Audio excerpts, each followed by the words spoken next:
Bonjour à tous, aujourd'hui nous allons revisiter le Moto X Pure, un téléphone de Motorola de catégorie phablet. Nous sommes en décembre 2016 et nous allons voir si ce smartphone vaut toujours le coup. On va commencer par le design, où nous avons un mélange de verre à l'avant, de plastique à l'arrière qui accroche bien à la main et au doigt et qui ne prend pas les coups, et nous avons un cadre en aluminium. Le design est plutôt bien. Malgré la grande taille de l'écran, nous avons un smartphone qui est relativement compact. C'est assez lourd, mais c'est confortable en main grâce à le côté incurvé du smartphone.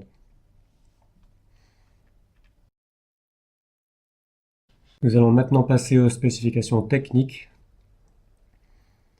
Nous avons un smartphone qui est sorti en septembre 2015 avec comme dimension 151,9 x 76,2 x 11,1 mm et 179 grammes, donc c'est un smartphone qui est assez imposant. Pour l'écran, nous avons une technologie IPS de taille 5,7 pouces en résolution 1440 x 2560, ce qui nous donne 520 ppi. C'est protégé par du Gorilla Glass 3. Pour l'OS, nous avons aujourd'hui Marshmallow en version 6.0 et bientôt, en début d'année prochaine, nous aurons Nougat. Le processeur, c'est un Snapdragon 808 avec un GPU Adreno 418. Pour la mémoire, nous avons en Europe uniquement la version 32 Go qu'on peut trouver chez les commerçants. On a aussi la possibilité d'augmenter la mémoire jusqu'à 256 Go avec un port micro SD. On a 3 Go de RAM. Pour la caméra, on a caméra arrière qui fait 21 mégapixels et qui peut filmer en 4K à 30 fps. Et pour la caméra avant, on a une caméra de 5 mégapixels avec un grand angle. Pour la communication, on a le Wi-Fi 2,4 GHz et 5 GHz, un Bluetooth 4.1, un GPS et qui fait aussi GLONASS. On a aussi le NFC et le port de chargement qui est du micro USB. Pour la batterie, nous avons du 3000 mAh. À noter également sur ce terminal la présence de nombreuses bandes. Nous les avons toutes. 1, 2, 3, 4, 5, 7, 8, 12, 17, 20, 25, 28, 29, 40, 41 pour la version Europe. Ce qui permet, quand on voyage, d'avoir un accès étendu aux réseaux locaux. Et bientôt, nous pourrons aussi profiter de la bande des 700 MHz, ce qui ne gâche rien. On va passer maintenant à l'écran. C'est un écran qui est grand, qui est à haute résolution. C'est une technologie IPS, donc ça nous donne des couleurs qui sont fidèles et agréables à l'œil, ça ne l'agresse pas du tout. Les blancs sont blancs, ils sont pas trop froids comme beaucoup de marques aiment à le faire. C'est pas de la MOLED, donc les noirs ne sont pas hyper profonds. Ce que je veux dire par là, c'est que en journée, ça ne se verra pas. Les noirs seront très corrects. Cependant, en situation de basse luminosité, les noirs se verront. Il y aura le halo IPS. Mais pour ce qui est vraiment de la précision, hein, donc là, on voit vraiment que c'est très défini. On voit pas du tout les pixels.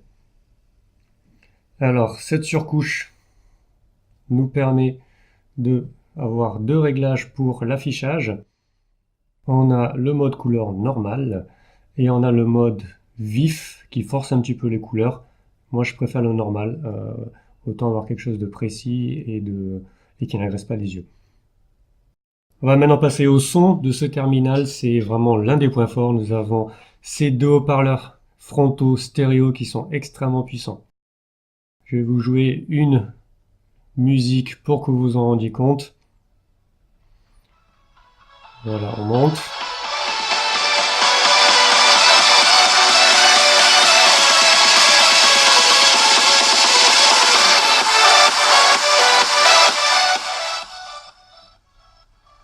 Voilà, c'est très violent, ça grésille un petit peu à haut volume et vous aurez rarement besoin d'aller au maximum. Quand on regarde des vidéos comme ça en paysage, c'est vraiment super agréable. En parlant du son, il faut que je mentionne le vibreur qui est très surprenant sur ce téléphone. Je vais essayer vous de le faire entendre, donc je vais m'envoyer un texto en mettant en vibreur et vous allez voir ce que ça donne. Voilà, vous avez sûrement entendu ça.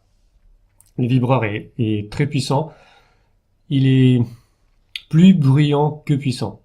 Donc par pitié, si vous êtes en réunion ou en classe, mettez-le terminal en ne pas déranger, parce que sinon tout le monde va se rendre compte que vous avez reçu un message ou un email. Attention au vibreur, c'est pas super agréable, je trouve. Ils auraient pu mettre quelque chose de moins puissant et de plus utile. On va maintenant passer au logiciel sur ce téléphone. On a Marshmallow en version 6.0. C'est quasiment stock. Il y a juste quelques applications Motorola qui ont été ajoutées. Pour le launcher, on a le Google Launcher. Bon, c'est pas très fonctionnel, mais au moins ça mérite d'être simple. On va regarder les applications, l'application Motorola pour voir ce qu'on a comme ajout. On a les gestes, on a approché pour activer l'écran Motorola. Donc très simplement, c'est quand on a le smartphone éteint comme ça. Voilà, ça affiche l'heure. Quand on passe la main devant, en principe, si c'est posé par terre, voilà, ça affiche l'heure. Donc ça marche bien. Il n'y a pas de LED de notification, ça remplace les LED de notification. Qu'est-ce qu'on a également aussi? L'écran attentif, garde allumé lorsque vous regardez l'écran. Moi, je ne l'ai pas activé. Non, je l'ai pas activé. Ça, on reviendra après pour Moto Voice. On a aussi secouer pour prendre une photo. Très pratique. C'est très rapide, ça marche à tous les coups. Ça, c'est super. Le trancher pour éclairer, ça marche pas à tous les coups par contre. Il faut bouger comme ça. Il faut vraiment bouger violemment. Je trouve pas que ce soit très réussi. La voice, la voix. Alors, ce terminal permet d'utiliser le mot-clé OK Google ou un mot-clé de votre choix à n'importe quel moment, même quand il est éteint, c'est-à-dire en veille comme ça, posé. Je m'en sers pas, je vous dirai plus tard pourquoi. Pour l'écran, on a donc cet écran actif, comme il appelle chez Motorola. Ça permet d'avoir les notifications pendant la veille, donc je vais m'envoyer un autre texto pour que vous voyez ce que ça donne. Je crois qu'il n'est pas parti. Voilà. Donc on a l'heure qui s'affiche et un rond avec le symbole d'application. Ça marche avec toutes les applications, contrairement à l'Always On Display de Samsung. Voilà, récupéré. Quand on appuie dessus, on a trois choix. Soit déverrouiller et ouvrir l'application. Quand on met sur le côté, c'est pour enlever la notification, donc elle n'apparaîtra plus. Voilà, là je ne l'ai pas enlevé, donc elle continue d'apparaître. Alors déverrouiller le terminal directement. Ça permet aussi d'avoir plusieurs notifications en même temps. Donc ça remplace, je trouve, efficacement la LED de notification. Bon, pour ce qui est de l'utilisation, comme je disais, c'est Android stock, donc c'est très agréable, c'est fluide, c'est beau. Moi, ça me plaît beaucoup. Alors, il y a quelques problèmes malheureusement avec cette ROM, en particulier sur Chrome et sur d'autres applications. On a du défilement qui lag un petit peu. Moi, je trouve ça gênant. C'est pas normal avec un smartphone qui a un processeur Snapdragon 808. C'est pas normal du tout. Là, c'est pas terrible. Sur d'autres applications, par exemple, une application de lecteur de flux RSS, c'est encore pire. Voilà, regardez ça là, c'est vraiment dégueulasse. Je sais pas ce qu'ils ont fait chez Motorola, mais ça va pas du tout. Il y a des alternatives, des possibilités de ne pas rencontrer ça trop souvent. Il y a des navigateurs avec qui ça marche très bien. Celui-là, par exemple, la Pirop, qui est pas mal du tout. Si je retourne sur le même site de l'équipe, voilà, là ça va être fluide par contre. Voilà, il faut le savoir, j'espère que ça va être fixé avec Nougat, parce que c'est vraiment embêtant, et c'est pas normal.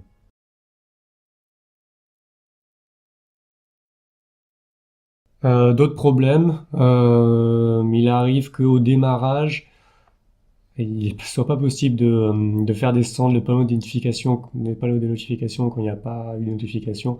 Par exemple, là, ça va faire, là, j'arrive pas à le faire forcément parce que là, c'est la fin, mais ça, par exemple, j'ai un problème pour le faire descendre. C'est des petits bugs comme ça. Aussi, le Wi-Fi est lent à se connecter. Ça peut prendre 20 secondes pour se connecter. C'est pas normal du tout.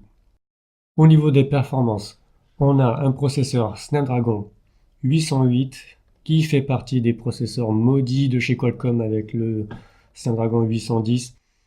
Pourquoi maudit? Parce que bien qu'on ait des performances qui soient tout à fait performances brutes qui sont tout à fait correctes, 1152 en single core chez Geekbench, et chez Antutu, on a un score qui est proche des 70 000. Le problème, c'est que ça a été gravé avec une finesse qui n'était pas suffisante, et donc c'est un smartphone qui chauffe. Ça chauffe pas toujours. En utilisation normale, Internet, réseaux sociaux, SMS, appels, ça posera pas de problème. Ça sera même très très très bien, on sera très content. Le problème, c'est que en jeu, quand vous tiendrez le terminal comme ça, vous sentirez que sous votre main gauche, ça chauffe. Ça chauffe à un point où ça peut devenir désagréable. Moi ça me gêne quand je joue longtemps à ce téléphone. C'est un point à prendre en compte dans votre achat. Surtout que si vous jouez sur de longues durées, cette chauffe va faire réduire les performances du téléphone.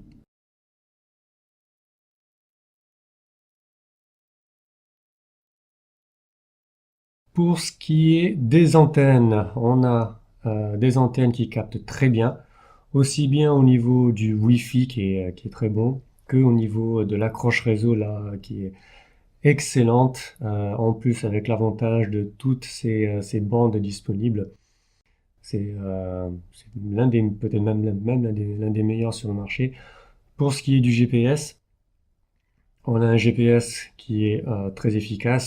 C'est du Snapdragon, ils ont toujours eu des terminals bons sur ce niveau-là. Pour ce qui est de la navigation en voiture, ça marche très bien, ça perd pas le réseau, c'est stable, c'est assez précis. Là, on est à 9 mètres, 8 mètres, mais chez l'intérieur d'un bâtiment, donc c'est très bon. Attention cependant à la chauffe si vous le chargez en même temps.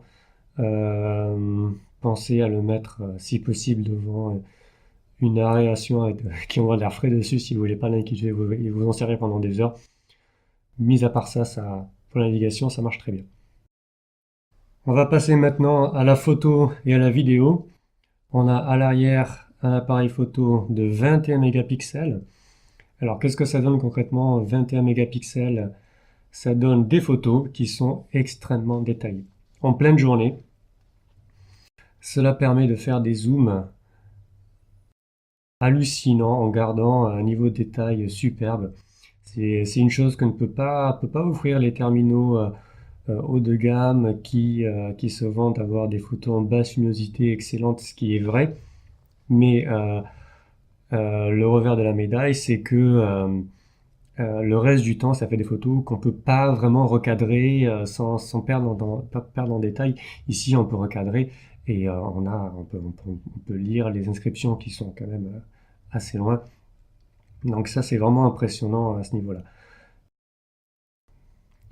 Par contre, 21 mégapixels pour les photos de nuit, c'est pas excellent puisque forcément les pixels seront de taille inférieure et capteront moins de lumière. Mais c'est pas non plus catastrophique. On a des marques qui sortent des téléphones comme ce Huawei Nova et qui se vantent d'avoir un appareil photo très efficace de nuit. Ici, c'est 12 mégapixels et ça fait pas un résultat qui est aussi bon que ici sur le Moto X Pure. Donc il n'a pas non plus à rougir des autres terminaux, on va dire de moyenne gamme. C'est tout à fait exploitable. Ça pose pas vraiment pas de problème si c'est pas quelque chose sur lequel vous comptez vraiment. Bon, mais encore une fois, 2 jours, ça sera super. Pour ce qui est des vidéos, on a ici une vidéo en Full HD, donc je suis en train de marcher en tenant la caméra à une seule main. On a une stabilisation numérique, pas de stabilisation optique, mais l'avantage d'avoir 21 mégapixels, c'est d'avoir beaucoup de pixels pour travailler sur cette stabilisation, et donc ça donne quelque chose qui est très efficace. Donc ça, c'est du Full HD, et la stabilisation est très très bien. Maintenant, on va passer sur du 4K, parce que ce téléphone filme en 4K, et là, ben, la stabilisation est toujours présente, ce qui n'est pas le cas pour beaucoup de téléphones qui filment en 4K, souvent qui refusent de faire la stabilisation numérique. Vous voyez, voilà, stabilisation très bien. Donc c'est un terminal qui est très très bon pour les vidéos en 4K. C'est vraiment quelque chose à noter si ça vous intéresse. On va maintenant passer à l'application pour la prise de photos et de vidéos. Donc on n'a pas de mode pro, on a juste quelques réglages, le HDR, le flash, si on peut prendre la vidéo aussi en 720p au ralenti. Voilà, donc c'est très sommaire. On peut juste, quand on prend une photo, mettre plus ou moins de luminosité comme ceci.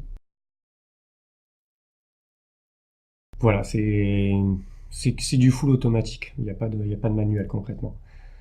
Sur la caméra avant, on a un grand angle et on a aussi un flash, ce qui permet de prendre là par contre des photos en basse luminosité qui sont vraiment bien. Vraiment bien, on va essayer de mettre le flash, voilà, de prendre une photo avec le flash. On active. Bon là c'est un petit peu trop euh, dans cette condition où il y a assez de lumière. Et si je prends une photo comme ça, on a un niveau de détail qui est bien sur 5 mégapixels. Bon, là, la photo est un petit peu, voilà. Voilà, on a quelque chose de très bien en grand angle, donc ce qui permet de prendre de faire des groupes de photos avec vos amis et que tout le monde soit dessus sans que vous ayez besoin d'une perche. Donc là aussi, la photo de l'appareil photo avant qui est très très bonne. On va maintenant passer au sujet qui fâche, c'est l'autonomie. Donc on a une batterie de 3000 mAh avec un grand écran de 5,7 pouces à haute définition et un processeur qui chauffe. Au final, ça nous donne une autonomie qui est très moyenne, voire moyenne moins.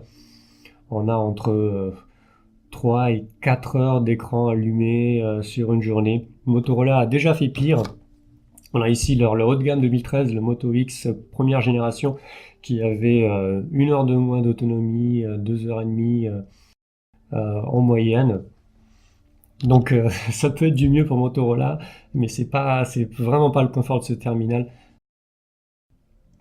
Ce que ça veut dire, c'est que si vous passez votre journée à l'extérieur ou si vous jouez à Pokémon Go, il faut penser à prendre une batterie externe avec vous. Surtout en jeu où là vous aurez 2 heures d'autonomie à peu près de jeu. Donc voilà, c'est vraiment le point faible de ce téléphone.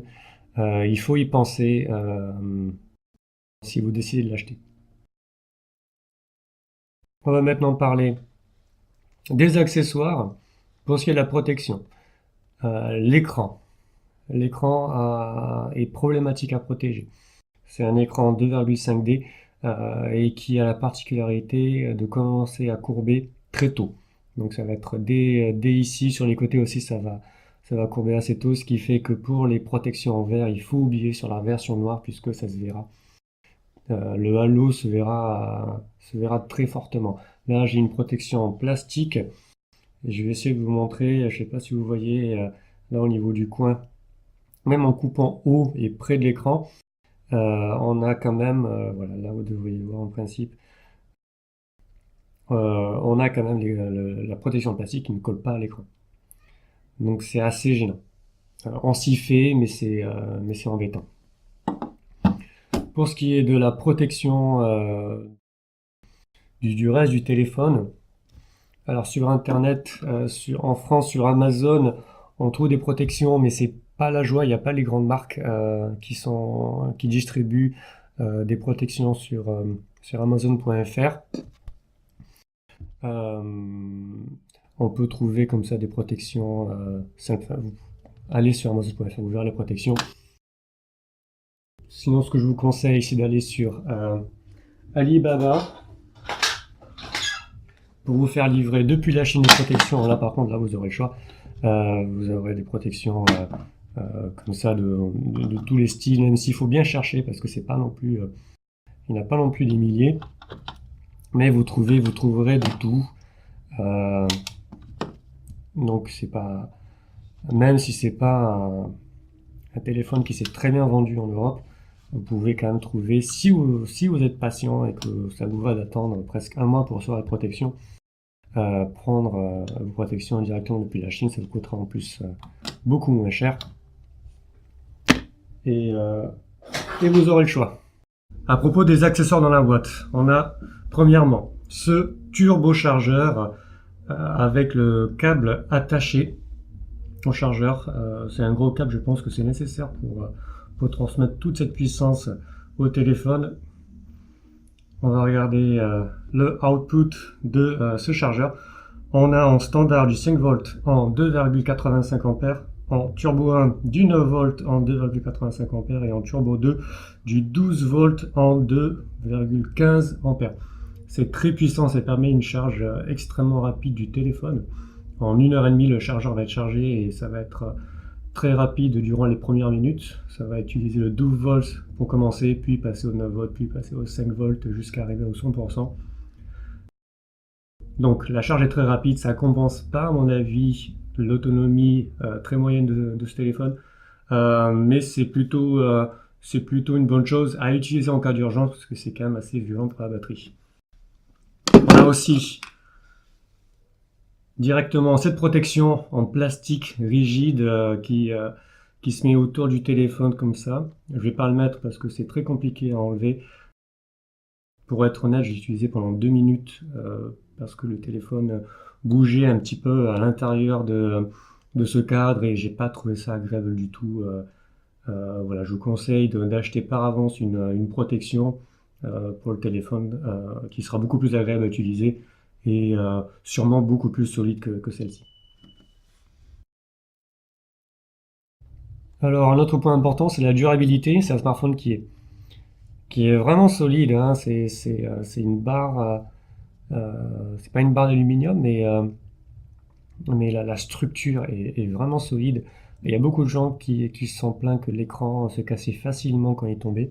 Moi, je l'ai fait tomber une fois, avec une protection de ce type comme ça, donc quasiment rien, puisque comme il est assez gros, dès qu'on prend quelque chose qui protège, ça devient un téléphone énorme.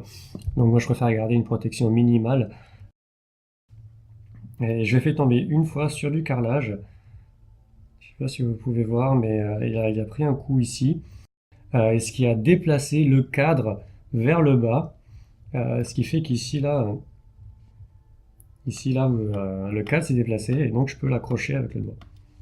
Voilà, mais peut-être que j'ai eu du bol, mais pour moi, il est bien tenu. Encore une fois, la protection, l'arrière en plastique ne prend pas de marque. Donc là, ça va faire 9 mois que je l'ai et il n'y a aucune marque à l'arrière. Il a l'air comme neuf. On va parler maintenant du root et des ROM. On a un téléphone qui peut être débloqué très facilement en faisant juste une demande à Motorola. Ils envoient un code de déblocage du bootloader. On a une communauté sur XDA qui est très active et qui est très attachée à ce téléphone. Donc, ce qui permet d'avoir de nombreux ROM disponibles. notamment des ROM sous Nougat, CyanogenMod en version 14 en ce moment. Le seul problème avec ces ROM alternatifs, c'est qu'elles sont pas au niveau de la ROM de base pour ce qui est de l'efficacité, de la rapidité et de l'autonomie. Et surtout de la photo. Donc si vous aimez flasher des ROM avec ce produit-là, ça se passe, vous serez servi. C'est pas au niveau d'un Nexus, mais c'est quand même très bien. Pour ce qui est de la réparation de ce terminal, il y a des difficultés à trouver des écrans de bonne qualité. Donc si vous le cassez, il vaudrait peut-être mieux l'envoyer à Motorola pour le remplacer et ça risque de coûter assez cher. D'autant plus que l'écran n'est pas si simple à changer, en particulier le vissage de l'écran doit être fait de manière très précise parce que sinon il y a des marques qui apparaissent facilement. Il y a beaucoup de personnes sur XDA qui ont des problèmes avec le remplacement de l'écran. Cependant, pour la batterie, là, il y a beaucoup moins de problèmes. Elle est assez facilement accessible. Il faut donc décoller cette partie-là en plastique en chauffant la colle. Et ensuite la batterie, et pas juste en dessous, il y a encore un cadre qui la recouvre, mais c'est pas compliqué à changer. Et il y a beaucoup de batteries disponibles, facilement trouvables sur Internet et a priori de bonne qualité également. Alors maintenant, on va parler, pour conclure, du prix. C'est un téléphone qui est sorti il y a plus d'un an et qui très tôt a eu des baisses de prix agressives. Celui-là, je l'ai acheté en début d'année pour 380 euros. Aujourd'hui, on peut le trouver notamment chez Cdiscount à 250 euros, vendu par Cdiscount eux-mêmes. C'est une vraie affaire pour les prestations que ce terminal offre. Qu'est-ce qu'on a comme alternative? Pour un écran de 5,5 pouces et plus et des haut-parleurs frontaux stéréo, on n'a pas grand-chose. On a le Nexus 6P qui est 200 euros plus cher au minimum. On a aussi le Axon 7 qui est 150 euros plus cher et avec une surcouche ZTE qui est pas terrible. Donc si vous voulez un terminal avec un grand écran, avec des haut-parleurs stéréo et que vous êtes sur un budget, aujourd'hui en fin d'année 2016, c'est peut-être la meilleure affaire. Donc ce terminal, pour conclure, est-ce qu'il vaut encore le coup? Oui, ce terminal vaut le coup si vous êtes conscient de la faible autonomie et que pour vous l'autonomie n'est pas un point déterminant dans l'achat d'un téléphone. Ce terminal excelle à la consommation de données, la consommation de médias. Ça va être le terminal parfait pour aller aux toilettes, pour regarder des vidéos pendant des heures si vous emmenez avec vous une batterie externe. Ça va être aussi un terminal qui sera très très bon pour prendre des vidéos en 4K et faire de superbes photos détaillées. Donc voilà, c'est tout ce que j'avais à dire. C'est tout ce que j'avais à dire sur ce terminal. Merci d'avoir regardé cette vidéo. Si vous a plu, n'hésitez pas à la noter en mettant un pouce bleu ou un pouce rouge. N'hésitez pas aussi à vous abonner à la chaîne puisque il y aura d'autres tests qui vont venir, en particulier ce Huawei Nova en couleur or, qui est un petit peu l'inverse de ce Moto X, et qui, pour moi, va peut-être probablement repartir au vendeur, et j'expliquerai pourquoi dans une prochaine vidéo. Voilà, merci beaucoup pour avoir regardé cette vidéo encore une fois, et à la prochaine.